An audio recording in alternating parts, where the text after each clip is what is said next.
Friends, இன்றைக்கி நம்ம என்ன வீடியோ பார்க்க போகிறோம் பார்த்தீங்கன்னா, சிக்கன் குழம்பு செய்ய போகிறோம். தேவையான பொருட்கள்: வெங்காயம், தக்காளி,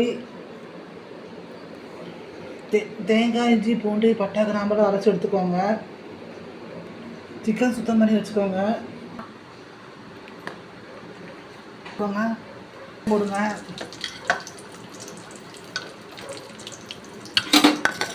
நல்லா வணங்கட்டுங்க.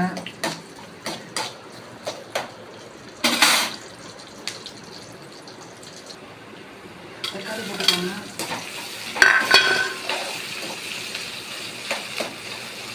கருவேப்பிலை போட்டுக்கோங்க.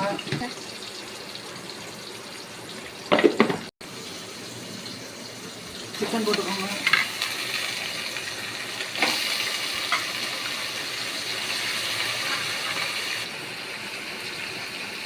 மூணு ஸ்பூன் சிக்கன் பொடி போட்டுக்கோங்க.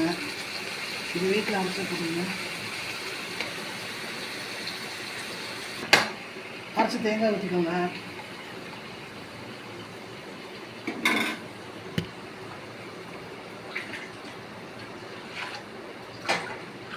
செஞ்சு முடிச்சுட்டு காட்டுறேங்க. உப்பு கொஞ்சம் போட்டுக்கோங்க.